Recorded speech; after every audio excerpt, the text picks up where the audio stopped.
Sneakerhead. Gotta get mine like a week ahead.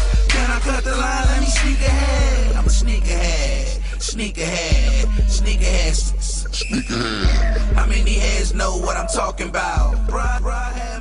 What's good, ladies, gentlemen, and sneakerheads alike? This is the Chi-Town Sneaker Geek coming at you once again with a review of my latest cop. No, ladies and gentlemen, you are not seeing double. I actually do have two pair of the latest release from Jordan. These are scheduled to drop next Saturday, which is September the 1st. They are the highly anticipated, although I'll get into why I don't see, Air Jordan VII Retros, the dark charcoal / Raptor Colorway. I do, like I said, have two pair of these. Both of these pairs are not mine. I actually copped a pair for one of my good friends. Hence why you can see the difference in size. I don't believe in rocking stock. Want to rock one in stock. I mean, if you buy them, you need to go ahead and wear them. When we get into the review, I'll show you why I do believe that, especially with the newer versions of the shoes. But I just decided to bring two out because I had two pair, and I've never done a review on a size so small. Oh, cute. So let's get into the review, really in depth. Hopefully you like what you see. You know the routine. If you like what you see, like, comment, subscribe to the page. But enough of my talking, enough of my babbling. My apologies, ladies and gentlemen, if that is not in focus. Once again, you know, if you follow me, I'm filming this with the iPhone, so they don't have a zoom when you do your camera feature, but I will read it off to you so you guys have the correct information. We're looking at the Air Jordan VII Retro. Colorway is black, true red, dark charcoal, club purple. Style number is 304775. Color code is 018. Suggested retail price $160. You are going to hear a lot of repetitive stuff because this shoe is mostly black. So I'm going to turn the light on the camera so that I go ahead and give you guys an in-depth look at the shoes. Toe box area, nubuck. Color, black. You're going to see your toe box, I guess you want to say mid area, black plastic, and you can see the sole area, the true red peaks right there. Your laces are the flat laces, which have been standard with the 7s. I know you got the flat laces with the Olympic 7s as well. Your tongue, the mesh tongue, is going to be black. You can actually feel the mesh if you actually rub your finger against it. This isn't that good nubuck where if you rub it, it changes color. You can't actually feel the nubuck on here. Tongue area is going to have that hint of the dark charcoal, which is going to be the only dark charcoal that you actually get in the shoe. Is going to be on the sock liner / tongue, and as you can see, your tip of your shoelaces, plastic, black, Jordan insignia on them. Side view of the shoe, if you look at the top shoe, that's going to actually be the outside of your shoe. It's actually the outside left. I'm not zooming in on it because there's no specific colorways or anything that I want to point out. It's nubuck, it's black, nothing too much to get in depth about.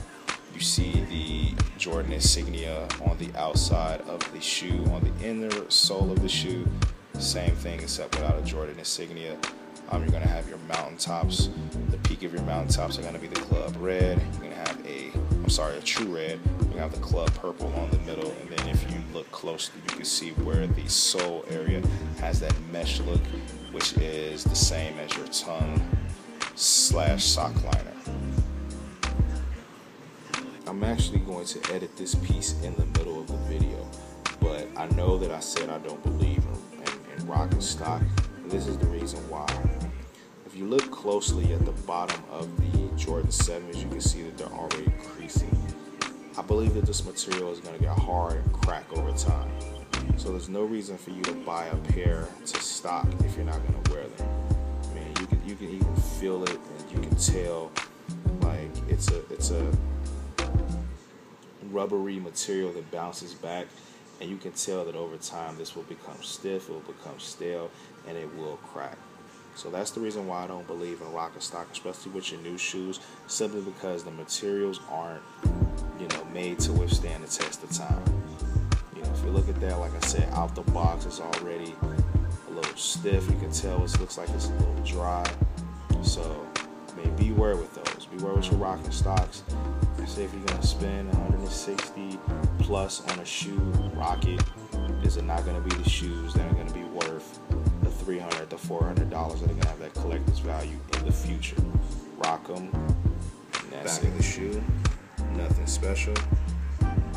Black arrowhead. No distinctive colorways for you to see the actual 7 unless you're paying close attention. 23 on both shoes. Your heel tab is going to be the club purple. You can also see, if you look closely here, you see the sock liner on the back also has that dark charcoal colorway to it. Insides of your shoes, if you see the sock liner, I should say, has the dark charcoal colorway to it. The inner sock liner is the true red. I'm still trying to actually make out the color on the Jumpman on the inside.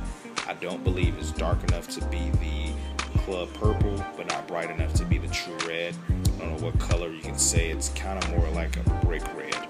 But you do see the black insole with the Jumpman. Like I said, the color, if you look at it, it looks like from this camera, it looks true purple. I'm sorry, club purple. I'm really getting my colors mixed up. But I don't believe it's the same color as that. Maybe my eyes are not seeing it, but with the light on it, it does kind of look like it's that club purple that is on your heel tab area. Bottom of the shoe, which is pretty standard with a 7, you'll have your triangle / zigzag patterns. The color pattern is going to be club purple, true red, black, and also a hint of yellow, which is actually not named on the tag of the shoe, but it does have those 2 yellow panels on the bottom of the sole. The shoe that's at the bottom is actually the right shoe, if I believe. Yes, that is correct. This is the right shoe. So the Jumpman on the heel is going to actually be facing inverse, the left. So you can see your right shoe, the Jumpman faces to the left, and on your left shoe, your Jumpman will face to the right. So overall, do I think it's a nice shoe? Yes. Are there any flaws or anything with the shoe besides the obvious, sometimes excessive glue? Nothing that's too major with the shoe. Yes, it's a nice shoe. Do I think it's worth the hype?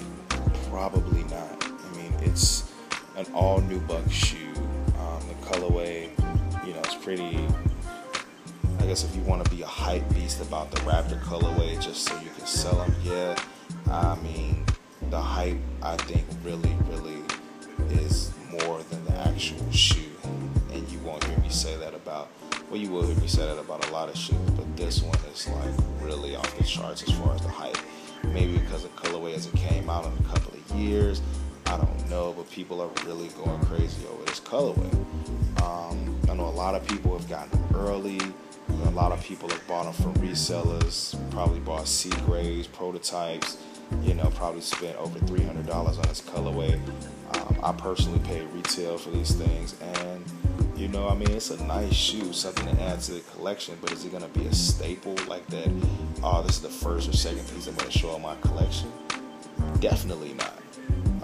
Do I like these better than the Olympic 7s? Not really, but it's still a nice, wearable shoe. With a nice outfit, everything will look right, but it's not worth the hype that this shoe is getting. If I had to rate it, which I give my standard 1 to 5 copper not rated, I would put this at a 3, right in the middle.